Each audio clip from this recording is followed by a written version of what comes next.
Hello and welcome. I'm Harmony Quaker, and in this video, we are going to be talking about the energetics of the attachment system. As you may know, the attachment system is what has us feel safe and secure with the people in our lives, or depending on our relational setup and our own internal attachment system, can have us feel disconnected or anxious and insecure. And in this video, we're going to be talking about the energetics of that attachment system as it relates to the energetic cords that we create with the people in our lives, our loved ones, our friends, our family, our partner, and so on. Before we dive into that, I want to let you know that I wrote a book for you, Align Living and Loving from the True Self is a comprehensive map of how to come back home to the truth of who you are and how to honor the sacred place within yourself as you connect with and honor the people in your life. This is available on Amazon and barnesandnoble.com. And I also created these self-guided alignment cards. There's 48 cards in this deck.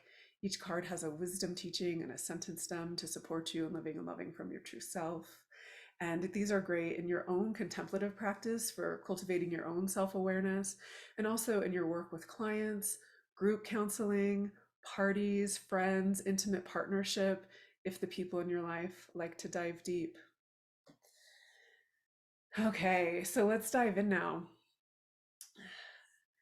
The attachment system is so essential and integral to the way that we show up in life.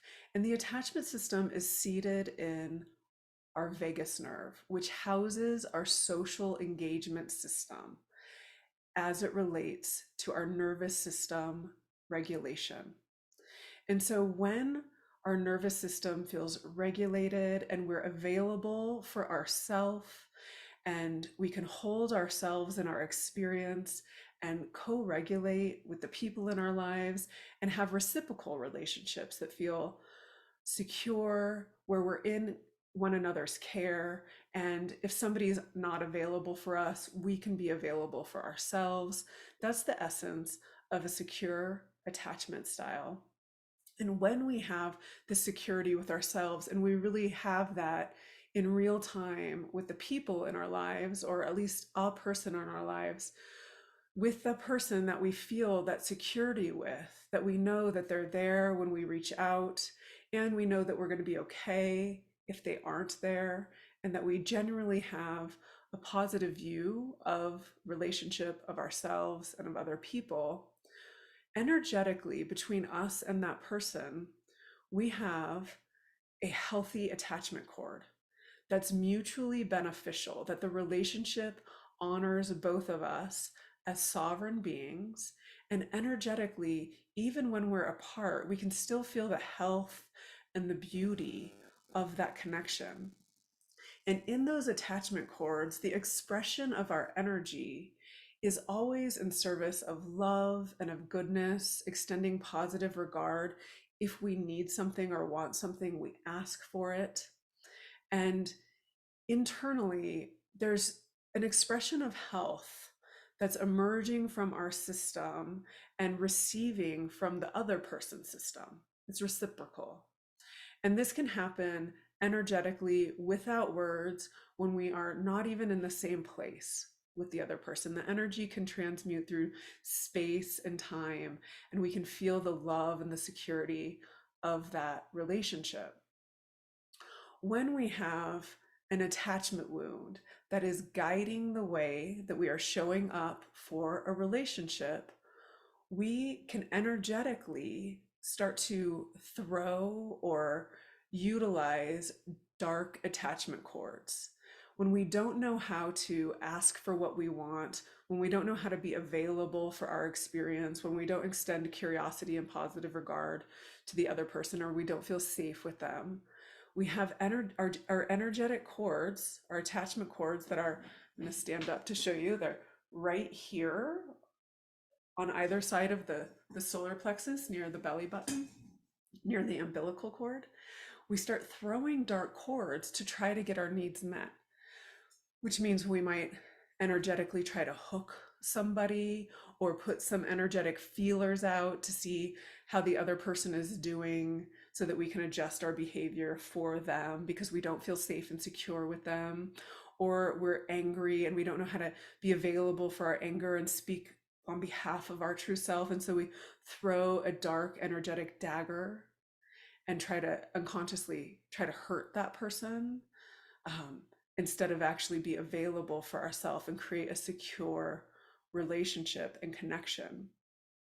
And so the subtle energy that is embedded in the attachment system, that is embedded in the nervous system and our psychology, our makeup of our mind, all intertwines to create a really sophisticated way that we meet our relationships.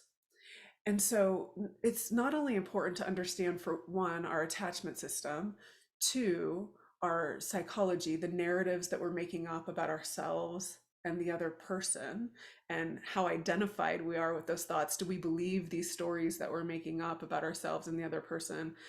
Are we fighting with reality, constructing a reality, blaming, so on and so forth?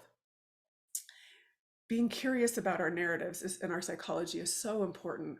Learning to be available for our nervous system regulation, like really opening up to ourselves, is what allows us to create a secure base for ourselves. And from there, the energy that we bring to our relationship comes from our alignment. And so, even if the people in our lives don't know how to be a secure base for us, we know how to be a secure base for ourselves. And we are watching the energy that we put out into the world. And we're aware of our attachment system in such a way that we learn how to create sovereign relationships with every single person in our lives, even our children. In my life with my children, from the time that they were very young, I always honored their sovereignty, their wisdom, their will, their curiosity, their desire, what pulls the attention of their mind. That doesn't mean that I don't set clear boundaries, that I don't also have desire, that I don't also have my own perception, but I don't put it onto them. So oftentimes caregivers assert what they think, what they want, what they feel onto a child, and the child doesn't have space to discover what is true for them as their own sovereign being, their own self-governing being. And then that person, that child, grows up to not know how to be secure in relationship with the people in their lives because they don't have contact with their own truth. So even from childhood, if caregivers can begin to trust the their children's sovereignty while also knowing what's arising inside of them, that's where we can create a secure connection and really healthy energetic attachment cords. And when we are able to repair that, if we don't have that in childhood, we can grow up into an adult who can be in the practice of really humbly undoing these dark energetic attachment cords, taking back the shadowy sort of sideways approach of trying to get what we want, and really starting to create secure relationships from security within ourselves. We attach to self in a secure way, and then we bring that into our relationship. We catch ourselves when we start making narratives of the other person, start using our energy in distorted and dark ways. And we all do this. I am not immune from this. You are not immune from this. This is what human beings do when we aren't fully self-governing in our sovereignty, and when our attachment wounds are guiding us. And so learning how to repair our attachment wounds internally, we can then have an expression of security with the people in our lives where we trust their sovereignty. We're not trying to change them. We're not trying to hook them. We don't want to induce a negative feeling into them. We can be in clean, healthy relationships with secure, energetic attachment cords. If you want to know more about how to work with your attachment cords and how to create healthy, secure, sovereign relationship, I have a course for you, Spiritually Aligned Relationships. It's a beautiful course that you can take by yourself, with a partner, with a friend, with your parent, whomever you want to watch it with, and really start to cultivate the deepest, most loving, open hearted relationships in your life. Thank you so much for listening. And I wish you the deepest repair of your attachment system so that you can feel that sacred love from yourself and bring that with you into all of your relationships in the most healthy, honoring way of both you and the people in your life. Thank you.